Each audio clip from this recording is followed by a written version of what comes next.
Quand on relance par téléphone un mauvais payeur ou du moins un client qui est en retard dans le règlement de ses factures, mais qu'est-ce qui se passe? C'est qu'on est tenté de s'énerver, de le prendre de haut, d'être froid, d'être concis. Eh bien, c'est une grave erreur.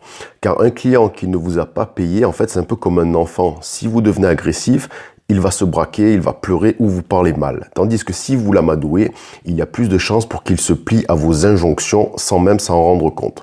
Alors, la technique de l'empathie, ce que nous allons voir aujourd'hui, est particulièrement efficace avec une certaine catégorie de personnes. Et ces personnes, ce sont celles qui ont le pouvoir de débloquer votre paiement et pour qui le règlement de votre facture n'aura aucune conséquence sur leur situation financière. Donc, je parle évidemment dans 90% des cas des comptables et plus précisément de la comptabilité fournisseur. Tout simplement parce qu'un comptable qui bosse pour une PME ou une multinationale est en général quelqu'un de salarié. Et le point crucial à comprendre, c'est que ce ou cette comptable se contrefout en fait que vous soyez payé ou non. Pourquoi ? Tout simplement parce qu'à la fin du mois, qu'elle vous ait fait un chèque ou un virement pour vous payer votre facture ou qu'elle vous envoie chier, pour cette personne, c'est pareil. Elle recevra le même salaire à la fin du mois. Elle gagnera rien de plus, rien de moins, parce que c'est les sous de sa boîte. Ce ne sont pas ses sous. Vous voyez ? Ça ne changera pas sa vie, parce que ce n'est pas son propre argent. Donc, si on part de ce principe, ce que vous allez devoir faire quand vous aurez cette personne au téléphone, cette ou ce comptable, c'est que vous allez devoir le séduire. Enfin, séduire, façon de parler, disons plutôt sympathiser avec lui. Alors, pour illustrer mes propos, on va prendre deux exemples de conversations téléphoniques, de relance téléphonique. Alors, situation 1, donc on va faire les deux personnages, la personne qui relance et le comptable du client qui répond. Donc, moi j'appelle, je tombe sur la comptable. Bonjour madame, je vous appelle parce que ma facture n'a toujours pas été réglée. Est-ce que vous pouvez me communiquer une date de paiement, s'il vous plaît? La comptable répond, ok, une petite minute, j'ouvre mon logiciel comptable. Moi, ok, très bien, j'attends. La comptable me répond, alors, j'ai bien votre facture en compte, mais monsieur Débilos a oublié de la valider. Bon, pour vous dire vrai, on a un peu de retard dans les paiements en ce moment. Vous savez, c'est les congés, c'est l'été, donc on est un peu dans le rush, on a pas mal de retard. Moi, je réagis, attendez, vos congés, moi, ce ne sont pas mes oignons, j'ai effectué une prestation et vous devez me payer. Moi, j'ai autre chose à faire que de relancer mes clients. Est-ce que vous comprenez ça?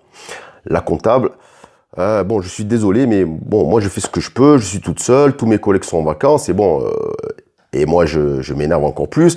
En quoi cela me concerne-t-il? Vous devez me payer, point barre. Voilà, etc., etc. Première situation, donc.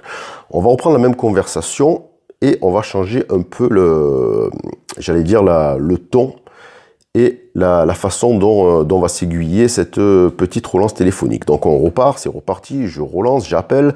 Bonjour, je vous appelle parce que ma facture n'a toujours pas été réglée. Pouvez-vous me communiquer une date de paiement, s'il vous plaît?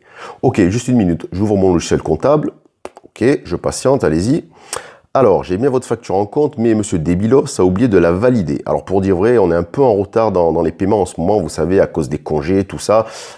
Moi, et c'est là la différence, oui, je comprends, en effet, ça doit pas être facile pour vous avec toutes ces vacances. D'ailleurs, vous avez pris vos congés déjà? La comptable, pas encore. Moi, ça sera le 10 septembre. Ah, c'est super. Et vous partez où?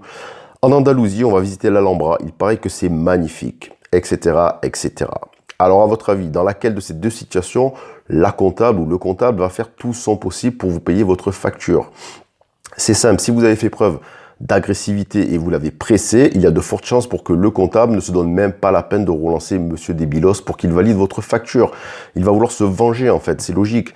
Mais si vous avez pris le temps de vous intéresser à lui, de lui faire sentir que vous comprenez ses problèmes et que vous avez même parlé ne serait-ce que 30 secondes, 1 minute sur vos vacances respectives, il y a fort à parier que cette personne va faire le maximum pour que votre facture soit payée. Vous allez passer devant les autres fournisseurs qui, eux, se seront énervés. Voilà, il n'y a rien d'extraordinaire, c'est juste humain. Vous savez, tout le monde aime parler de soi, tout le monde aime qu'on le prenne en considération.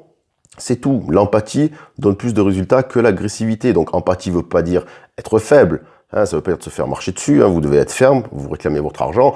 Maintenant, voilà, c'est le premier appel. La personne est un peu débordée, un peu paumée.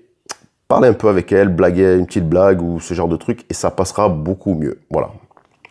Alors, la prochaine fois que vous relancerez un comptable ou une secrétaire, je le répète, intéressez-vous à cette personne.